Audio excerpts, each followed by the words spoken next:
오늘의 말씀은 사무엘상 7장 1절부터 11절 말씀입니다. 하나님 아버지, 금요일 아침 시간에도 하나님의 은혜를 삼음으로 주 앞에 나오게 하시니 감사합니다. 이 시간에도 우리 모두에게 말씀을 통해 하나님의 음성을 들려주옵소서. 예수님의 거룩하신 이름으로 기도하옵나이다. 아멘. 할렐루야. 성교 성도 여러분, 오늘 하루도 여러분 삶 가운데 하나님의 은혜와 평강이 넘쳐나길 축복합니다. 오늘 우리에게 주는 하나님의 말씀은 사무엘상 7장 1절에서 11절까지의 말씀입니다. 여호와의 궤를 이방 민족에게 빼앗겼던 추위의 사태는 이제 마무리되었습니다. 베스메스 사람들의 요청대로 기라 여아림 사람들이 여호와의 궤를 옮겨갔습니다.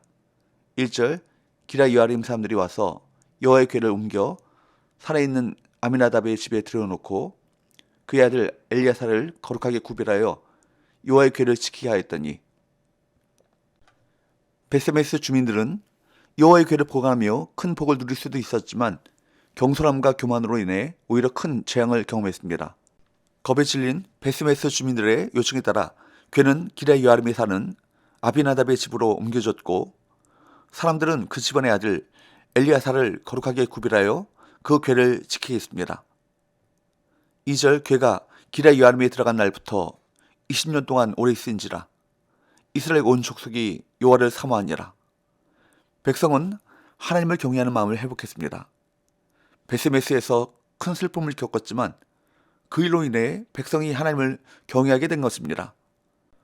어리석음과 재앙을 반복하던 백성이 하나님 앞에 돌아와 회개하며 그들의 눈을 하나님께로 향할 때 하나님께서는 그 땅에 오랜 평강과 안식을 허락하십니다. 3절, 사무엘이 이스라엘 온 족속에게 말하여 이르되, 만일 너희가 전심으로 여호와께 돌아오려거든 이방 신들과 아스타롯을 너희 중에서 제거하고 너희 마음을 여호와께로 향하여 그만을 섬기라. 그리하면 너희를 블레셋 사람의 손에서 건져내시리라. 선지자 사무엘은 이스라엘 백성에게 회개를 촉구합니다. 그 회개는 여호와께 돌아오는 것입니다. 여호와께 돌아오는 것은 다름 아닌 이스라엘 민족이 이방 신들을 제거하고 마음을 다하여 여호와만 섬기는 것입니다. 여호와를 섬긴다는 것은 여호와께 예배하는 것, 즉 여호와께 제사 드리는 것을 말합니다. 사무엘은 이스라엘이 여호와만을 예배하고 섬기면 하나님께서 블레셋 사람의 압제에서 이스라엘을 건져 주실 것이라고 선포합니다.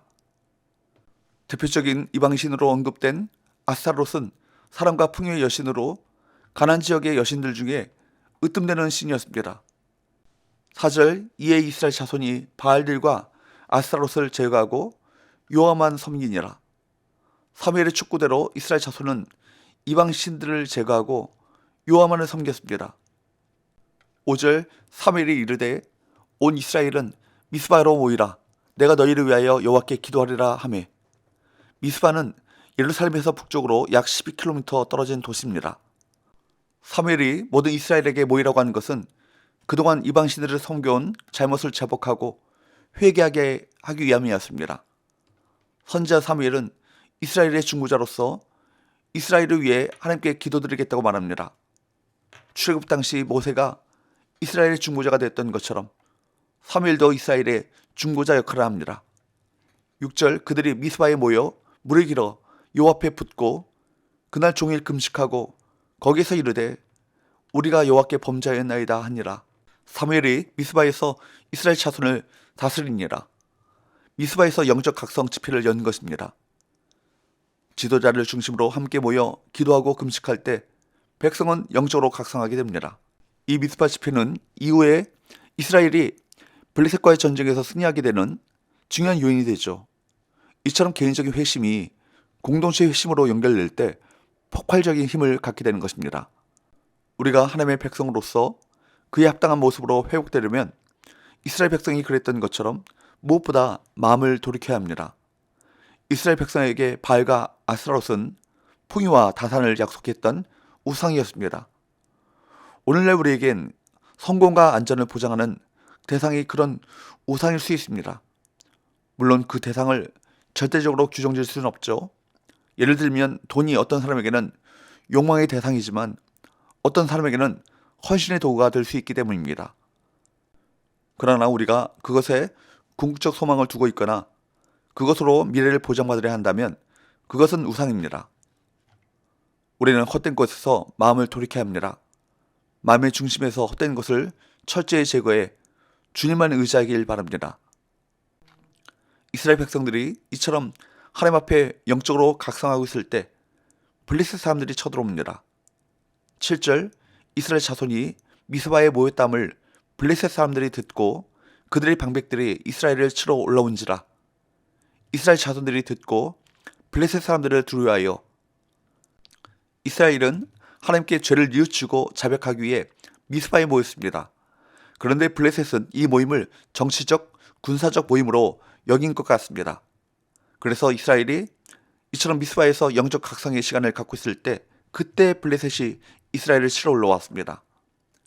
이스라엘 사람들이 두려운 것으로 보아 블레셋은 이스라엘에게 큰 위협이 되는 존재였을 것입니다.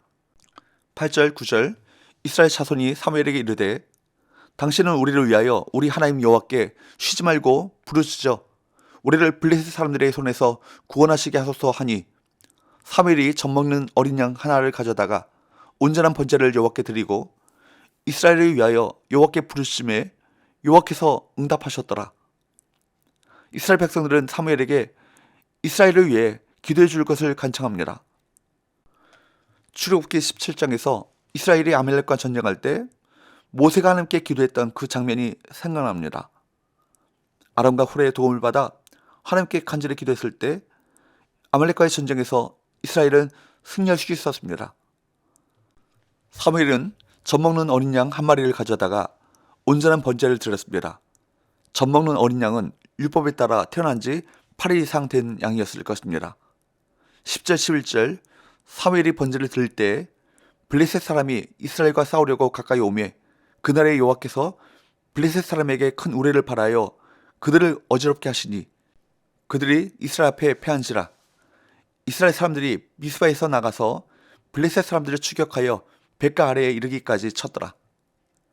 블레셋이 이스라엘에 가까이 왔을 때 사무엘은 어린 양으로 번제를 드리고 있었습니다. 전쟁을 위해 모인 것이 아니라 영적 대각성을 위해 모인 이스라엘 민족은 블레셋의 침략에 맞설 준비가 전혀 되어 있지 않았습니다.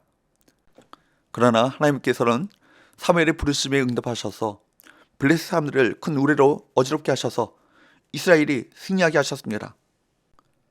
엘리 시대는 다른 고대 근동 나라들의 관습을 흉내내어 여호와의 궤를 전쟁터에 가지고 나가 그것이 무슨 기적이라도 일으키기를 바랐다가 대피하고 궤마저도 빼앗겼습니다. 그러나 사무엘과 이스라엘 백성은 전쟁을 코앞에 두고서도 하나님과의 관계를 회복하는 데 집중했습니다. 그러자 구하지도 않았던 놀라운 승리까지 맛볼 수 있었습니다. 사무엘 시대의 이러한 모습, 즉 말씀과 기도, 순종의 회복은 신앙의 본질로 돌아가는 것이 얼마나 중요한지를 오늘도 면면히 교훈합니다. 사랑하는 여러분, 이제 헛된 것에 쏟았던 마음을 돌이키고 신앙의 본질로 돌아갑시다. 성도에게 합당한 마음과 태도를 갖추는 것을 사모하시기 바랍니다.